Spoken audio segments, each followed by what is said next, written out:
Nous devons comprendre que la foi, c'est le repos. Au commencement de la vie de la foi est un combat, mais aussi longtemps que la foi est un combat, la foi n'a pas atteint sa force.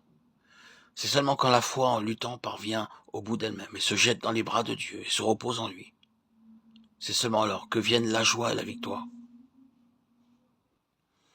Peut-être puis-je rendre ceci plus clair en vous racontant de quelle manière une convention commença.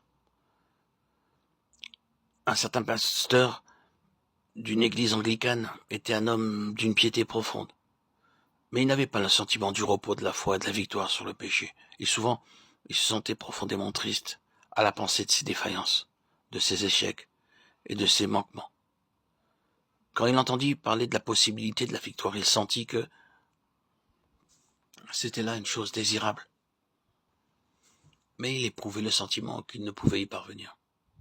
Il eut l'occasion d'entendre un message sur ce sujet. Repos et foi. D'après l'histoire de l'officier qui vint de Capharnaüm à Cana pour demander à Jésus de guérir son enfant. Celui qui présentait ce message montrait que l'officier croyait que Jésus pouvait l'aider d'une façon générale, mais que c'était en grande partie pour expérimenter sa puissance qu'il était venu à lui. Il espérait que Christ lui viendra en aide, mais il n'en avait pas la certitude. Or, qu'arriva-t-il quand Christ lui dit « Va, ton fils vit », cet homme crut à la parole de Dieu. Il se reposa sur cette assurance. Il n'avait pas de preuve de la guérison de l'enfant, et il avait un voyage de 7 heures à faire pour revenir à Capharnaüm. Sur le chemin du retour, il rencontra ses serviteurs qui venaient à sa rencontre, et il apprit que son enfant était mieux, que la fièvre l'avait quitté la veille, à l'heure même où Jésus lui avait donné l'assurance de la guérison de l'enfant. Ce père s'était appuyé sur la parole de Jésus. Il était descendu à Capharnaüm et avait trouvé son enfant guéri. Il loua Dieu et devint avec toute sa maison un croyant et un disciple de Jésus. Oh, mes amis, ceci est la véritable foi. Quand Dieu vient à moi et promet de me garder, je lui dis, ta parole me suffit. Gardé par la puissance de Dieu, c'est là la foi, c'est là le repos. Quand ce pasteur eut entendu ce message, il retourna chez lui, et cette nuit-là, il trouva le repos. Il s'appuya sur la parole de Jésus. Et le matin suivant, il dit à un ami, j'ai trouvé.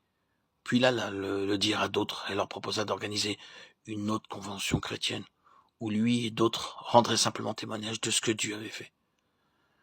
C'est une grande chose quand un homme en vient à se reposer sur la toute-puissance de Dieu à chaque instant de sa vie, en vue des tentations de toute nature qui peuvent l'assaillir.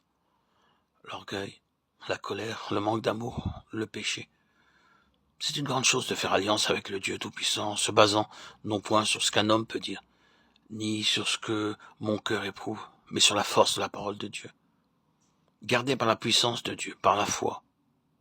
Oh, disons à Dieu que nous allons le mettre à l'épreuve jusqu'au bout. Disons-lui, nous ne te demandons rien de plus que ce que tu peux donner, mais nous ne voulons rien de moins.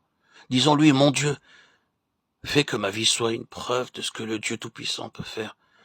Que nos âmes chaque jour soient dans cette double disposition, profonde impuissance, confiance enfantine,